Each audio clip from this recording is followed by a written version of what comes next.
Hi everyone, Kelly Bear here. It's time for a roundup. It's time for the monthly faves. It's things what tickled my pickle. I didn't do one last month because yeah, last month was a lot, and honestly this month, well, we're now in December. It's Sunday the 3rd of December as I'm filming this. You know, November was a lot too. I'm going to mostly stick to decks and a couple of books and things, and a couple of other little random bits, but not really any TV shows or films or podcasts or music recs, because basically I've been either listening to the same podcast that I've mentioned a bunch of times. I've been re-watching films and TV shows for comfort, like things like Buffy and Supernatural and Detectorists, things that I know really, really well, that I find really soothing. Star Trek TNG. And yeah, so listening to the same podcast, listening to the same, watching the same TV shows that I've watched for years.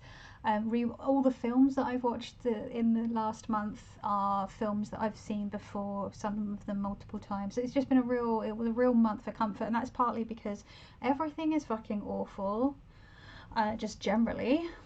But also, like, personally, I've had a lot of stuff going on. I had what ended up being, what was originally meant to be 5 health appointments in 3 weeks, ended up being 7 health appointments in the space of 4 weeks, medical appointments, including like dental stuff. I have another dental appointment next week, which I'm not looking forward to because they fucked something up, and now I have to have an extra appointment that I wouldn't have had otherwise, and it's all a risk and frustrating, and I hate it. Anyway, so yeah, so things have been a lot. You know, like I said, just generally and personally, and yeah, I wasn't really reading, really struggling to read, really struggling to focus on anything new, hence the rewatching things. And some of the podcasts that I listen to regularly, I've actually re-listened to episodes because I'm just struggling to take in any new information as a rule right now, so just keeping it light. So yeah, I'm gonna first get into the decks that I've been working with, or decks that came into my collection in the past month. The two decks that I used the most, and I've said in previous videos more recently, I haven't been doing daily draws as much. I'm just doing them as and when I feel like it. I haven't even really been doing week ahead ones that much either. I've more been sort of sitting down to do more like either practice readings or just sort of more deeper dive, like personal stuff. But for like daily draws, I've continued for a chunk of the month. I continue to use the combination. This is one that I used in October, and although I didn't do an October faves, I did talk about this combination in maybe one of my last couple of videos, I can't remember. And it's the Shadowland Tarot and the Thistledown Oracle by Three Trees Tarot. I just think, for some reason, I just find that they just work, even though the artwork is different. One is very much more based in magical realities, and these creatures look very realistic, and this is very sort of fantasy. I found that the tone of these two decks really sit nicely together. You know, the guidebook for the Shadowland Tarot is astounding. All of Monica Badursky's books are really good, and they just spoke really beautifully together. So they're different, but they speak a comforting language, a supportive language, and it was just what I needed. And actually, even though I used the combination of these two a lot through October, for the vast chunk of November, I actually just used the Thistledown Oracle on its own, just pulling a card daily, if I was pulling daily, for a message of encouragement and support, because I just needed something sort of soft and squishy, essentially. So let's just pull some other combos. So yeah, this was the main combo. So this was a combo that I've used almost like for 2 months at this point. But but I really like it. Does anyone else use these decks together? Or I'm interested to know what decks you do, like what your combos are, either with the Shadowland Tarot or with the Thistledown Oracle. Just two really, really lovely decks. I've really needed these two decks. Okay, so there's those two, and then for the last week or so I decided to change it up. I was like, come on, right, let's stop pulling the same two decks for your like daily, when I do daily draws. Let's pick out a couple of different decks. And for the tarot deck, I picked out a deck that I've had for a really, really long time. And it's actually, funnily enough, just this morning I was sitting watching Tom Benjamin's comparison video of the first mass market edition and the second mass market edition, and it's the Bonefire Tarot. Now I have the second indie edition, I believe it's the second indie edition. I got one of the very last copies before it went out of print, and Gabby Angus West wasn't going to be producing anymore, and then I think like a year or 2 years later it got picked up mass market. So when I grabbed this, because I was like, I don't know if this is going to be I'll ever get a chance to get it. So I've had this 2016, I want to say 2016 maybe, so maybe 7 or 8 years, but I hadn't really worked with it for a while, and I was like, actually, I don't know why, but I felt compelled to pull it. I don't know if I want the new version. I do like that the new version is smaller, so the mass market version, the first edition, was larger, and it was on that gross, like, shiny cardstock that Red Feather does, Schiffer's Tarot publishing department, or deck publishing department. But they've put a really nice red edging on it, but they've made it borderless, and I actually feel like this needs a border. Now the original first edition mass market has a really wide navy border. This is a much thinner navy border, so I don't think it needs much, but I do think it benefits from it because it's a very busy deck. As looking at the comparison that Tom Benjamin made, a handful of the cards have been changed to make the deck more diverse. I do agree that it could have, with Tom, that it could have gone further, but again, I do understand, like he said, that it's a lot of work to paint new cards, and an artist is going back and reworking a deck, which we don't see that often, honestly. But yeah, I do think it could have gone further. Oh, this is one of the cards that came up in Tom Benjamin's demonstration reading in that video. I'll try to remember to link that down below because it was a really interesting video. There's a good, like, at least 15-minute demo reading at the end, like 9-card box spread. And I like that because that's how if you see Tom Benjamin, how he reads a 9-card box spread for tarot, that's also how I read it. And I think I pretty much learned from him and from like Lenormand techniques. But yeah, this is the thing, because he was saying this deck got a lot of love even though it wasn't diverse at the time, and I do remember, and I do love this deck. And I love it despite the fact that it isn't as diverse as I would like, or inclusive as I like. You know, like he said, you don't really see any disability, you don't really see any sort of body diversity in the sense of larger folks or anything like that. But I just, being someone who is into tattoos and has a lot of tattoos, I do enjoy sort of that sort of aesthetic. Now this, I felt, because it was so busy, I wanted to pair it with something really, really stripped back as an oracle. And I don't have a lot of oracle decks, really. I do sometimes struggle to pair oracle decks with tarot, because I would like to, I said that this year but I didn't end up doing it, but I would like to do it next year, is to sort of at least get another handful of oracle decks, because I've really come to enjoy working with 2, sometimes even 3 decks.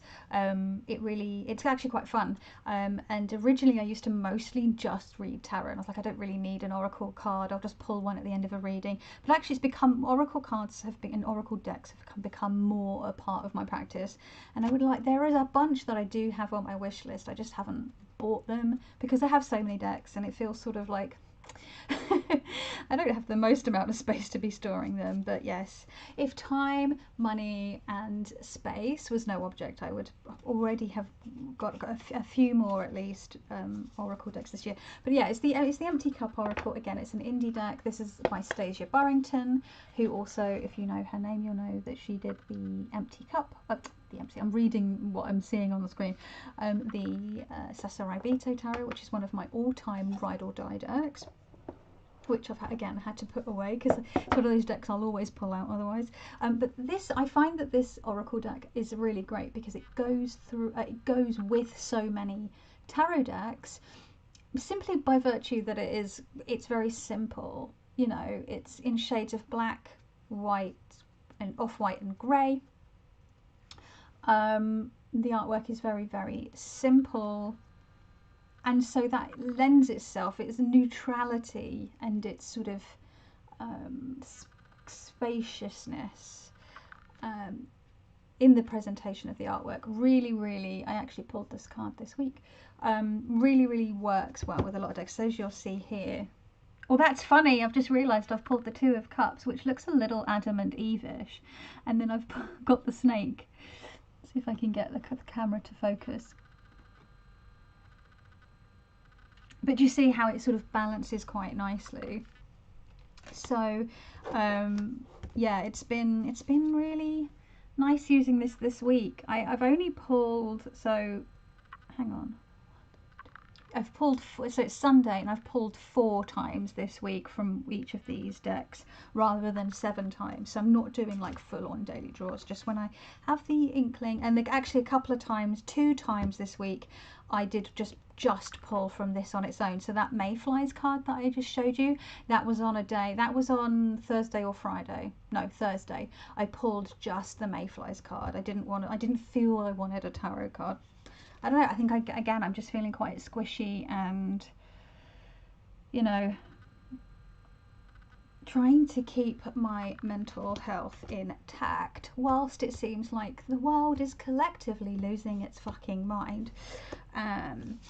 So yeah, that's where we're at. But yeah, it's just a really, really beautiful combo.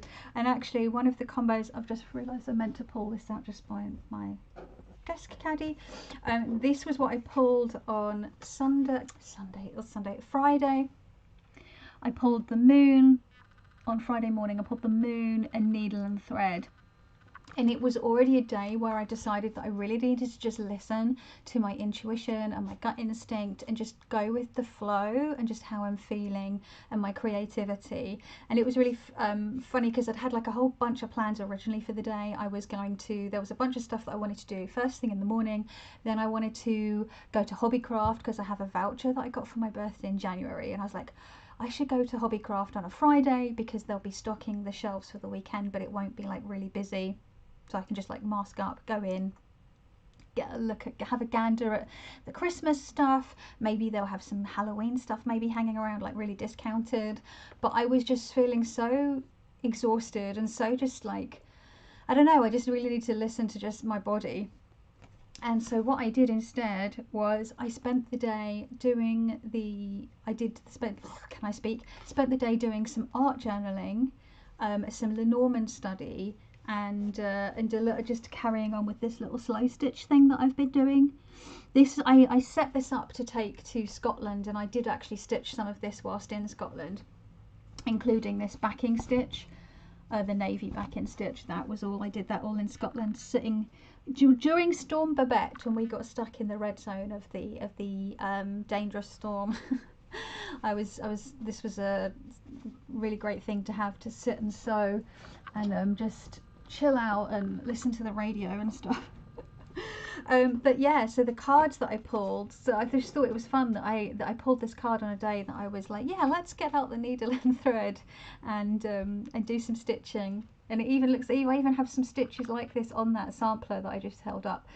So there we go. So yeah, I just wanted to show that because I just thought it was nice, and I'll show you some of the art journaling bits that I just mentioned as well.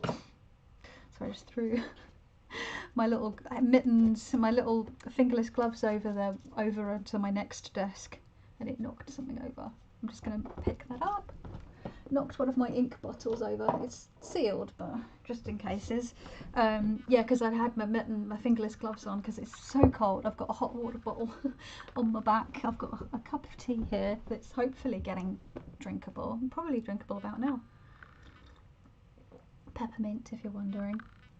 So yeah, those were the two like combinations that I used. Obviously this combo that I've just shown towards the latter half of the month, or the last week of the month. Yeah, they work really nicely. And then, like I said, for deep dives and things, I'm going to show you the decks that I was using, or for studying.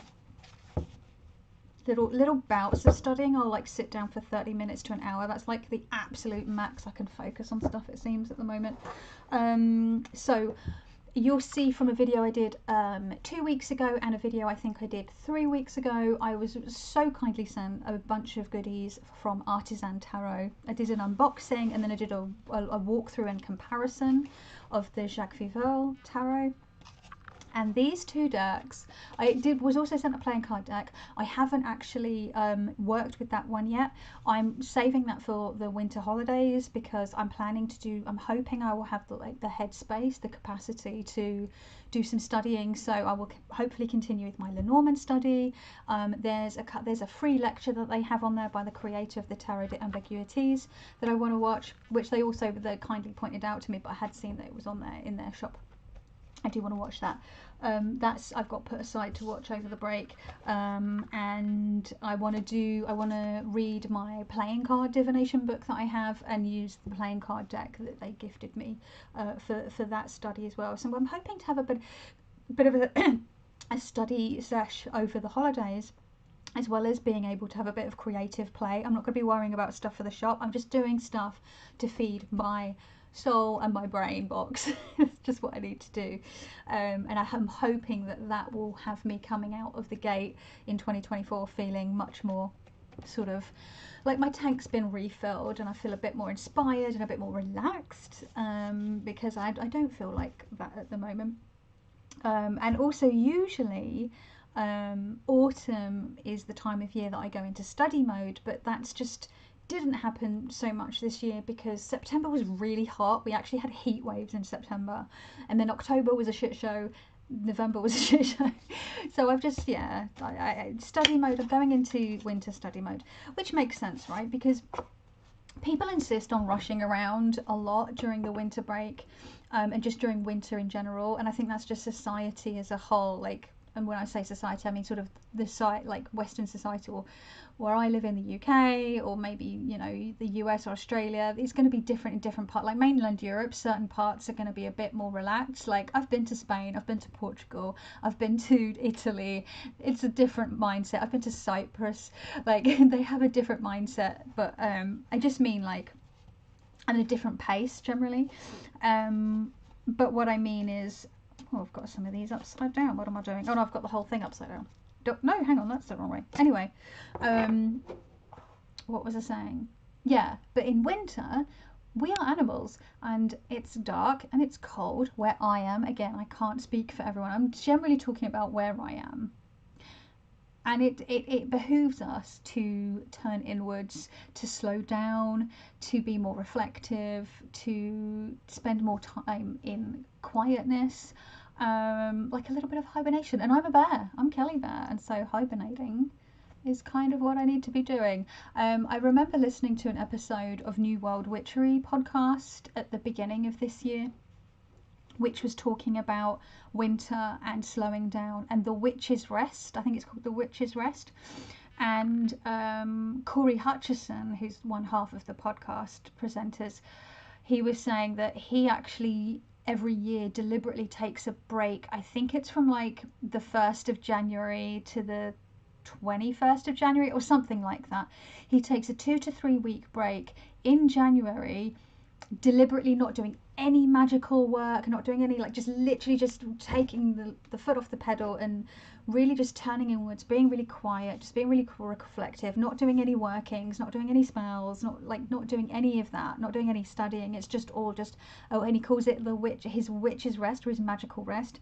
And Eli, what's her name, Eli Rowe, who does the Middle-Aged Witch podcast, at the beginning of the year, she also did an episode which was about, I think it was about reflection and winter, or there was a section about reflecting and winter, and she said a really beautiful thing, which is stuck in my head all year, which is sometimes rest is the ritual, and I think that's really beautiful, and I've really tried to like take that on board. So anyway, I'm talking about tarot decks.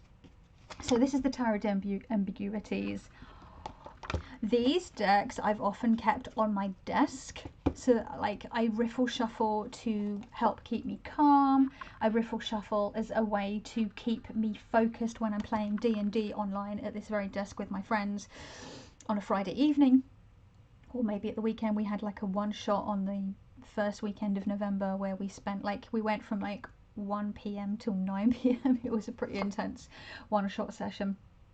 I will have decks next to me so I can have my, when I'm not actively participating in the game, as in like role playing, I can put my mic on mute and then I can sit and riffle shuffle, and that helps me focus on what's going on in the game. Oh, again, these have got all turned about. But this deck's really fun, so I've been having a little play with this, some practice readings and some like riffle shuffle play, and just laying them out and like just really having a look through the cards. Really loving this. So I'm excited to watch the lecture that Artisan Tarot has on their website. It's in, if you're looking for it, if you also would like to watch it, it's in the shop section and it's free, so you can download it and you won't have to pay for it. I haven't actually downloaded it yet because my laptop sits on the fritz and I have a horrible feeling that it's going to die very soon, maybe before Christmas. That's money I don't have, and I might lose stuff that I've downloaded. I just don't want it. And then the other one, the Jacques Vieville, again, I've had this one, same deal. I've had this one on my desk since I did the walkthrough. I've been able to play with this. They shuffle like a dream. They're linen cardstock, but they're not that super slippy, like, you know, like Usi. I love Usi decks, don't get me wrong, but their cardstock is linen, but it's so slidey. This for some reason is just, it doesn't, yeah, it's not as slidey. It's a nice thickness. It's not too thick, it's not too thin. It's just really, I just really rate it. I really like it. Also, I find that the Usi decks, they're a wee bit longer. They're a bit longer. The Playful Heart Tarot uses the same printers as the Usi as well.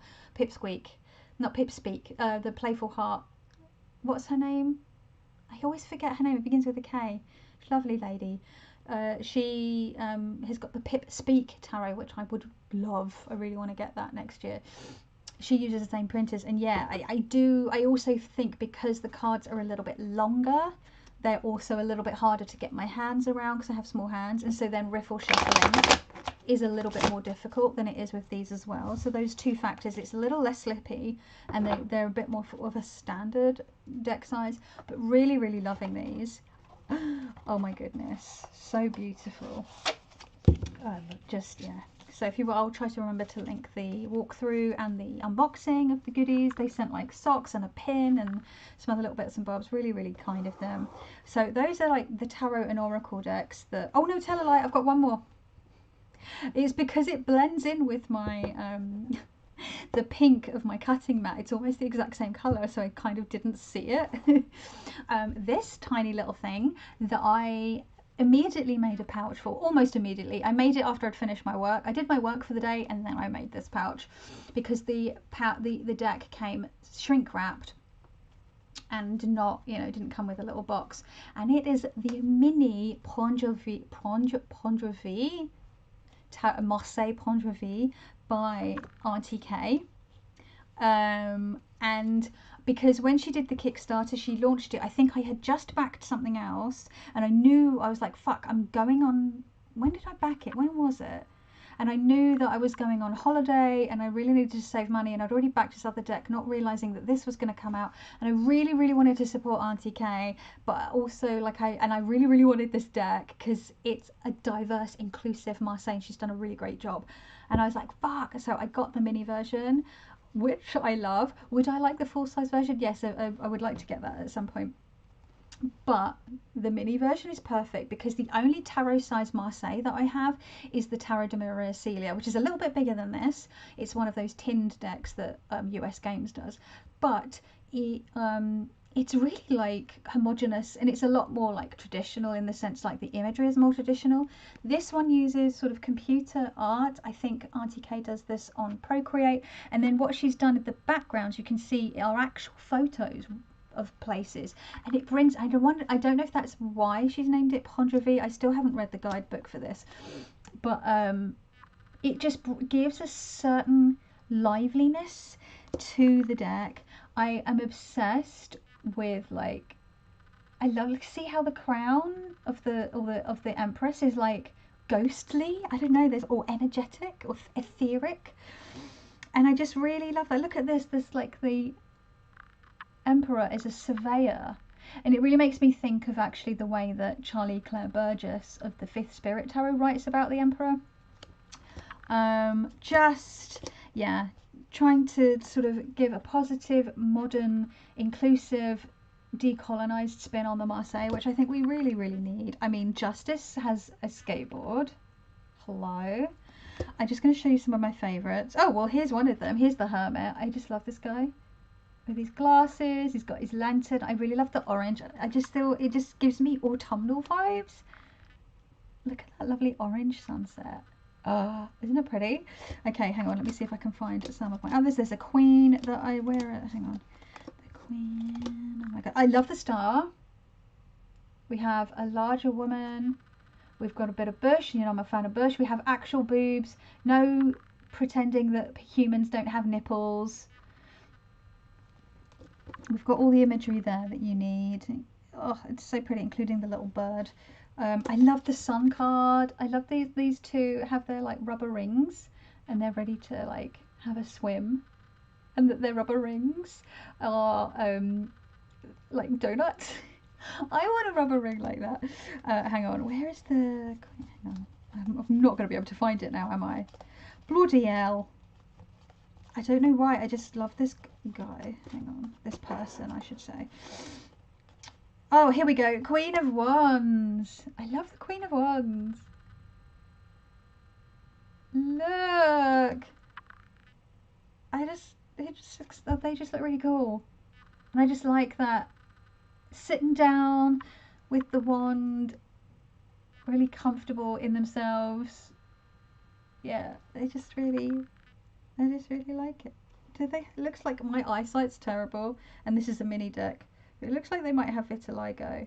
I can't quite tell, but I think that's what's going on, and that's really cool.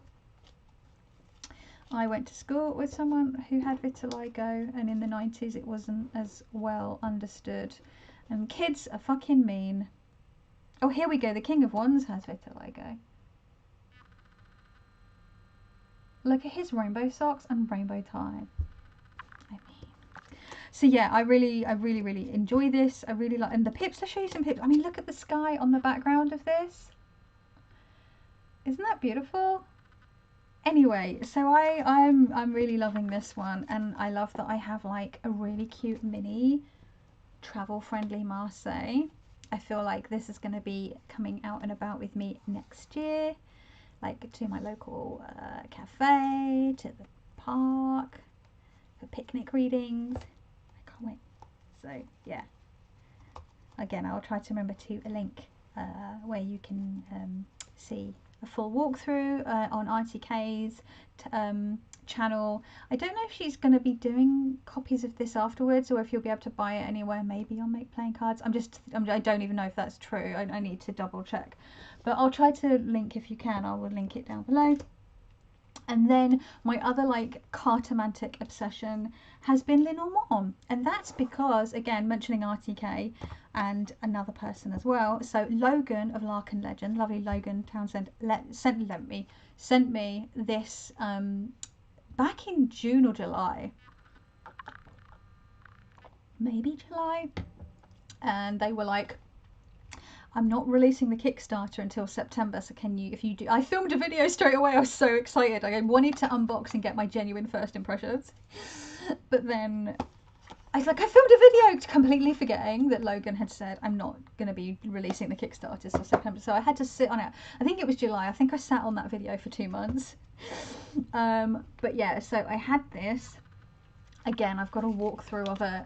It's, oh, I love it so much. I love it so much. It's so cute, this moon card. It speaks to that version of me back in the day who was really into like Nintendo gaming. Especially, well, you know, there's like, and there's a little bit of like Animal Crossing in here. There's Zelda, which I only ever played the one that I got on my Nintendo DS. I love the interpretations of some of the cards. So this is a fairy ring instead of a piece of jewellery for the ring card. And obviously that can have different connotations. This is, I think, my favourite card in the whole deck because it's a danger noodle and it looks a bit like my dear pet snake that I used to have, my corn snake, lavender corn snake Reuben. And so that card just makes me think of him. And I'm like, also we have players 1 through 4. And it's just the Switch consoles, the Nintendo Switch consoles, which I think is genius.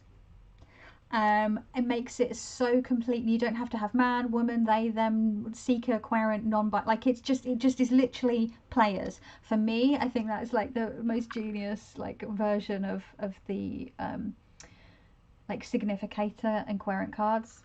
I love these cardinals. I love that they're pink because cardinals are traditionally red, right? But these are like pink. And I think this is like my favourite garden card because it's got the little pumpkin and the sad peas and the corn.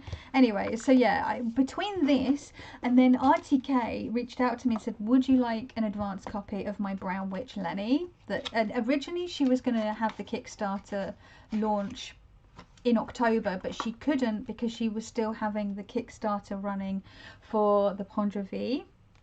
And she said she found out she couldn't actually run 2 Kickstarter campaigns at the same time. So she said she was going to delay it until January, which is only next month now. Where's the time going? So I was like, because originally I was going to do, this arrived just before I went away to Scotland. And I was like, I'll have to do a walkthrough when I get back because I'm away for a bit. And she was like, that's fine. And then she'd let me know when I got back. Actually, I'm having to delay it.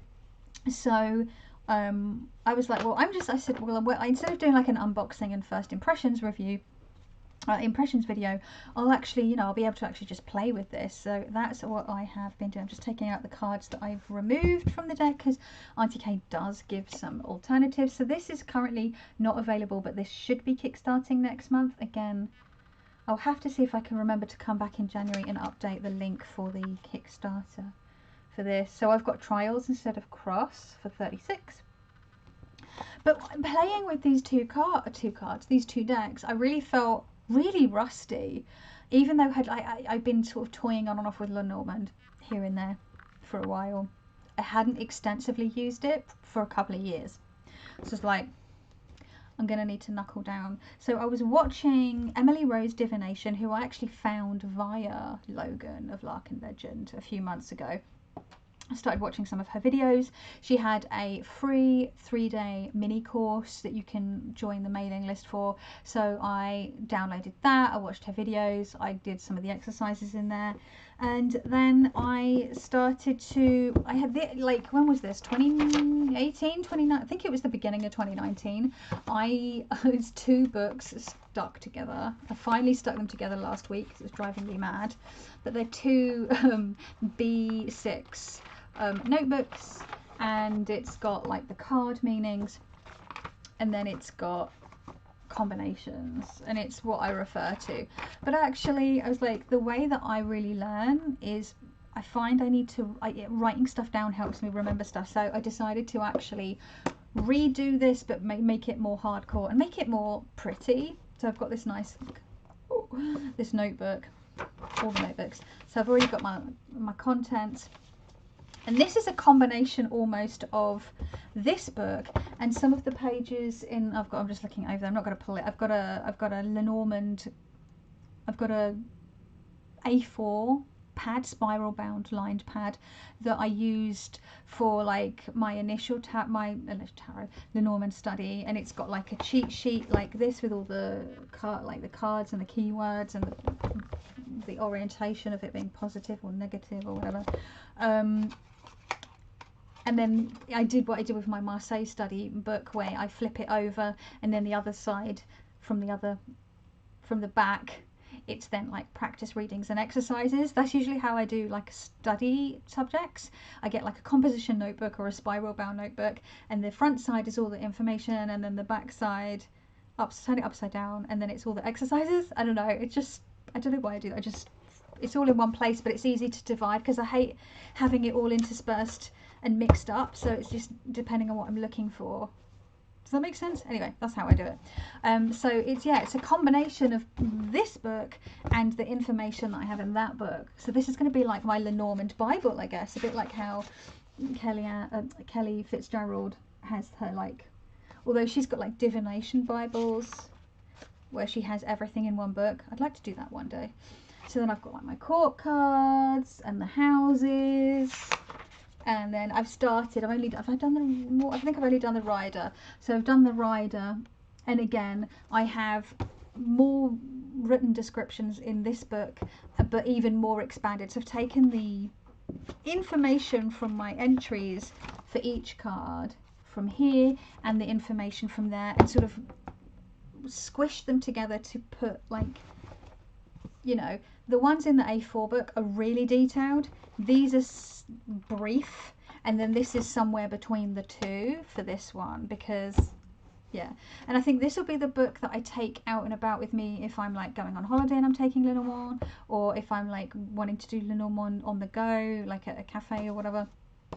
But I will, because I don't mind this getting lost or dinged up once I have this, and this will be my Bible, Lenormand Bible, that I keep at home, that I refer to, a bit like my Marseille Bible that I made. So yeah, that's what I've been doing. So I've been knuckling down and trying to do a little bit each day, little and often, because I don't have the capacity to do much. And then so the books that I've been using, so Rana George, I find this book really, really easy to follow. The first Lenormand book I got was this one, because this came highly recommended, and this really twisted my melon.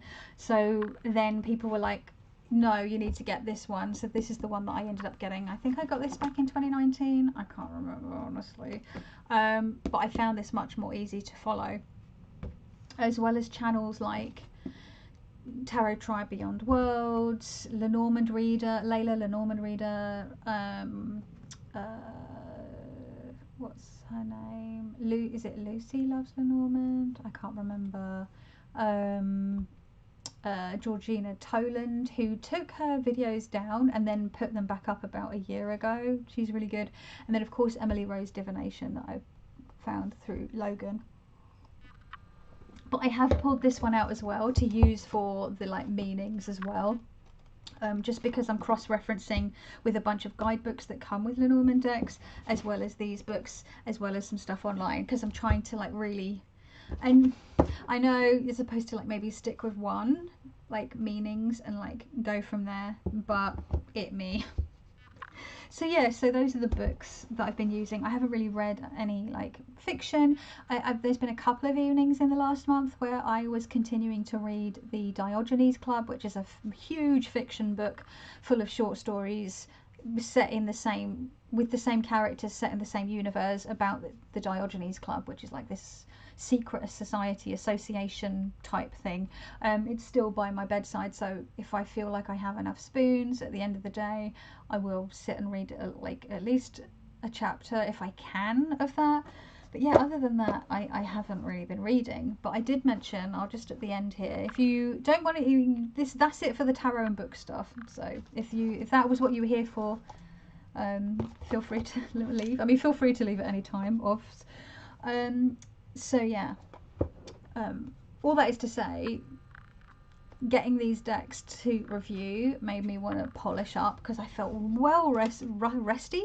I wish I felt well rusty. I felt well rusty with my Lenny stuff, and I was like, I need to refresh my bonds. Anyway, so yeah, art journaling. So what I was doing when I was on holiday, I started my little mini art journal that I hadn't worked in. I made these ones a couple of years ago after I'd finished Roxanne Coble, otherwise known as Bye Bun, her mini art journaling class. And then I didn't do anything in them, but I did this one spread on holiday, and I realized I didn't bring any gel matte medium with me, and so, or any paints or anything, so I couldn't really do what I wanted to do in this. So I thought I'll just wait until I get back to the UK, as if Scotland's abroad. I'll wait until I get back to home and I'll carry on working in this book. And a couple of weeks ago I got the Desire 2, and I've kind of kept it all spooky, and I think it's pretty much finished. I've dusted all the pages with talcum powder so that they don't stick together. So I'll give you a little, there's me, it's first spread that I did, little spooky house. And this has been so much fun. I'd forgotten how much fun these are. Dripping blood and stars, I don't know, just whatever. We have just some bats. Bat! That needs sticking back down, so lifted a little bit, but yeah. Bats! What else we got? We got a sticker of potion bottles, and I decided to just expand that. Oh, there's another, I don't know, I just wanted to do another little, like these trick-or-treaters. This one's my favourite. This is like using a prompt from Roxanne's art journaling class. I went a little bit off-piste for this book, but this was one that I stuck to. I think this is my second favourite spread in this, with all the mushrooms. And then teeth, because the teeth have been a real thing for me in the last few weeks, the last couple of months since I broke that tooth, and it's an ongoing saga. We'll see. It feels like it could get even more saga-ish. We will see. But because when you're working in a mini art journal, you want stuff to dry in between. You can only really work on one spread, and then you need to let it dry, like in between layers, because it's work done in layers. And this was one that I had started, and I had all the backgrounds done, and I even had like, this spread was pretty much finished. There's that split open thing again with the guts. This time it's a camera. I had this one finished. And I had this one started. I just had the orange collaged onto it and most of the background done. And and then so I decided to finish them. There's one more, there's two spreads that need finishing. So I need to, this bear keeps lifting off. I've tried gel medium and bloody glue stick, and I can't get it to stay. I've started this one, it's not finished. And then this one I've been painting the balloons. As you can see, I started with a collage piece. It's so weird when the camera's, so this is a like cut out from a magazine of balloons, and then I've continued it. I need to outline them and add the like white highlight to make them more look like actual balloons, and add their strings. So that's a work in progress. But I finished some of them, so I would switch between the two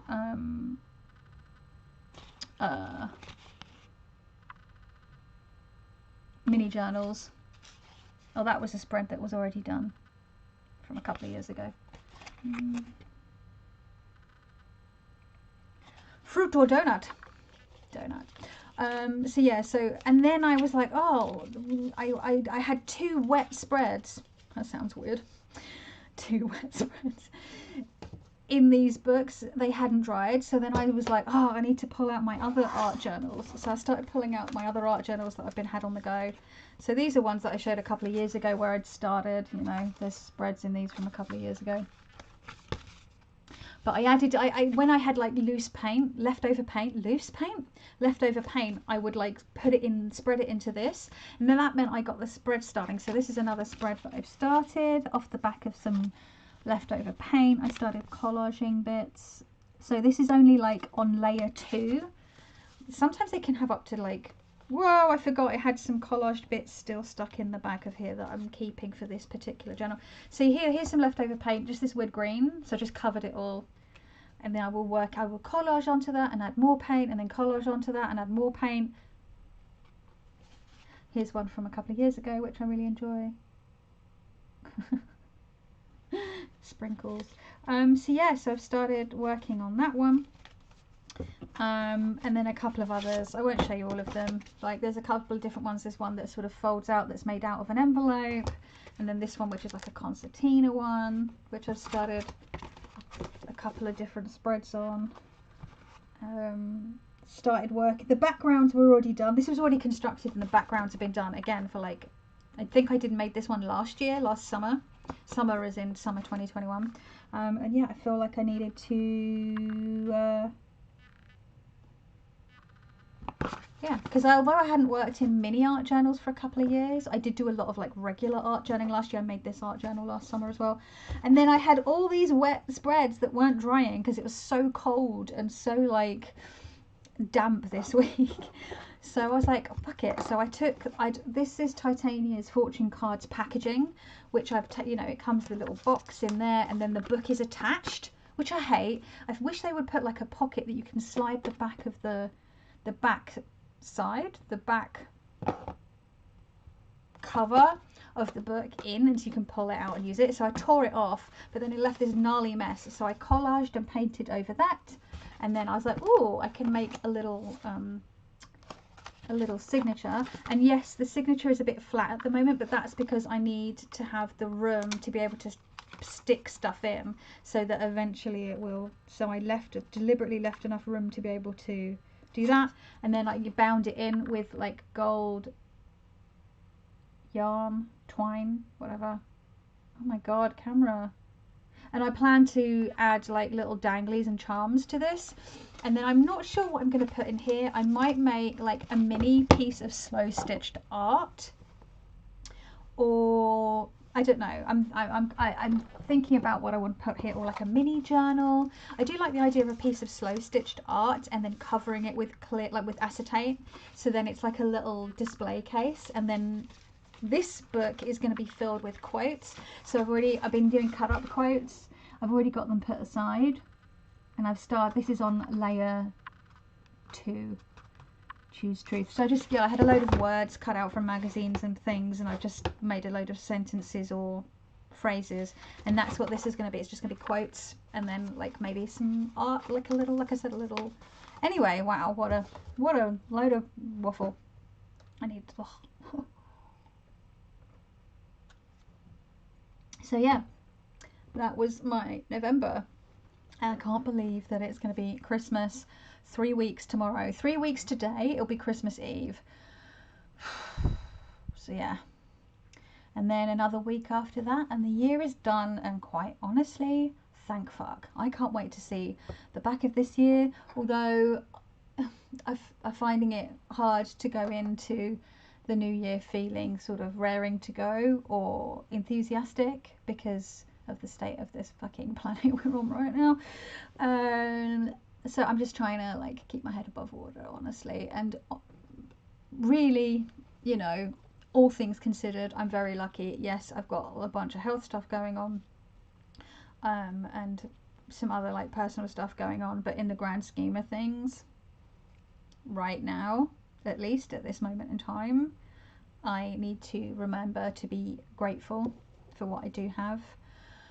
And yeah, I think we could all do with some perspective, right? So yeah, it's really hard to try and find pockets of joy or focus on work or just regular stuff when,